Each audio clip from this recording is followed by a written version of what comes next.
Did you know that one of the biggest mistakes when it comes to performance management and feedback conversations is that you might not be setting clear expectations from the start? Clear expectations are key because without clear expectations, you will always stay frustrated and your employees will always be confused and not sure what you actually want from them, which might lead to conflict and really painful conversations throughout the year. So in this video, I'm going to share with you the why, the when, and the how of setting clear expectations with your team. Hi, I'm Ann Koopman and I'm a former engineer and senior leader in the manufacturing industry. And now I am a leadership coach and an expert for team development. Make sure that you subscribe below because I regularly publish and update new videos with practical tips around leadership and how to build effective teams. So in this video, I'm going to start by sharing you the why and why it is so important to set clear expectations. We will then talk about the when is it important to do so, and then how can you actually do it. So make sure that you stick to the end. So why do we need to set clear expectations? Research has shown that setting clear expectations is the baseline for true performance and productivity. If your team members know what is expected from them and what success looks like, they will also know how to get there and they will work strongly towards these goals. Clear expectations are also closely linked to high engagement in your team. Gallup's research has shown that there's a strong correlation between teams and employees that have clear expectations and also high employee engagement. Setting clear expectations will also improve the relationship between your team members amongst them because there is going to be no ambiguity around who is responsible for what and how is everyone measured against their goals. And you also will have a better relationship between you and them because the trust is higher and you won't have as many discussions and misunderstandings. And this leads me to the fourth reason why setting clear expectations is important, because it will lead to less conflict. If everybody knows what's expected, there's no room for misinterpretation, there's no room for misunderstandings, and then conflicts down the line because you had different expectations. I'm sure you've all had the situation where you're sitting in a performance review, your employee has rated themselves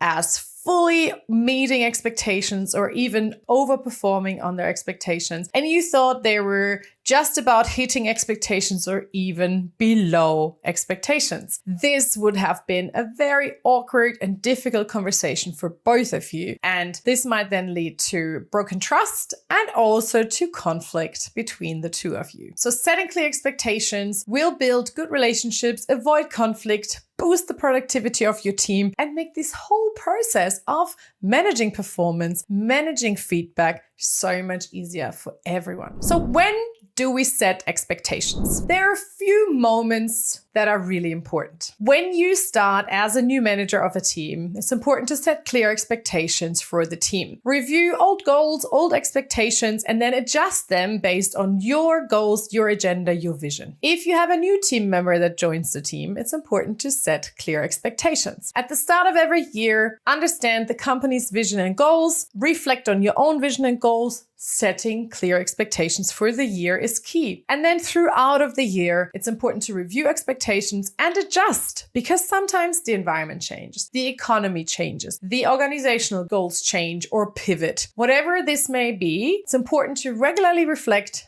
Are we still talking about the same expectations here? Do we need to adjust or change them? And now let's talk about the how. How do we set clear expectations? First of all, it's important to know that expectations are not just the goals that you set. Expectations go beyond the company and the individual goals. Expectations also talk about the values, the team culture, the communication within the team, and what is expected on how we work together as a team and as a relationship of two individuals. So before you start the conversations, it's important that you by yourself sit down and reflect. This does take a little bit of effort, but it will pay off in the long run. So don't shy away of a little bit of work now. Sit down and make sure you fully understand the vision of the company and the company goals for this year. What is expected? Then translate this down to your goals. What is expected of you as the leader of this team or this department? And then start to really break down these goals into meaningful targets for each and every employee. They might be different targets for every employee. They need to be meaningful,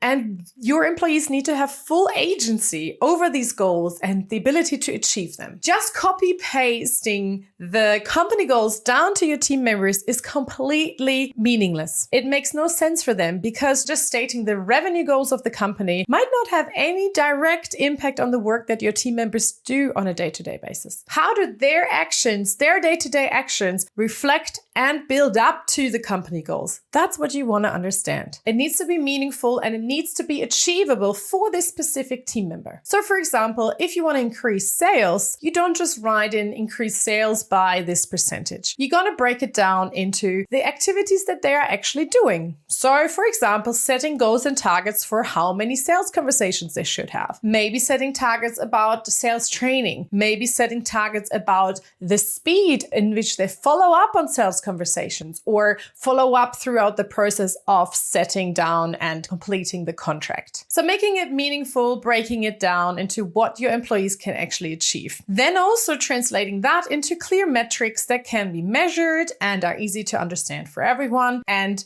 are actually easy for you to check in on a regular basis. As I said, this does take a little bit of work, but it will make your team the best performing team in the organization. Then it's also important that you take some time to understand your values and the culture that you want to create in this team. How does this translate into behaviors about how you interact with one another, how you communicate, how you build and foster relationships? Because these are also expectations that you want to share with your team members. So you need to be really aware of what's important for you. What do you stand for? What are the boundaries that you're putting in place? And then also think about your preferred style of communication and how you would like to be updated on a regular basis. Then as you enter the conversation with each employee, make sure that it is a communication where there is a mutual contribution to the outcome. Both parties get to share what's important to them, and then you come to a joint agreement. You can start by sharing your vision and the team's vision and goals, and then start by sharing the goals and metrics that are important for this particular employee. Get them to contribute, get them to reflect. Maybe they want to even add something. They might have a really good idea of what they want to do to improve their outcomes, and then make sure that you document that. Then it's your time to talk about your values, your culture, your boundaries, and the behaviors that are important for you and how this translates into expectations on this person. Then you might also talk about your preferred method of communication or your suggestion on meeting structures. How often do you meet up for one-on-ones? What does this look like? Who is responsible to bring the things that you want to talk about? And really start to state that clearly. How do you want to be kept up to date? What kind of reports do you require? In which frequency? So sharing your expectations around that. And now you invite the employee to share what's important to them. Let them share reflections on the goals, metrics, communication style and format, and also reports, but then also ask them about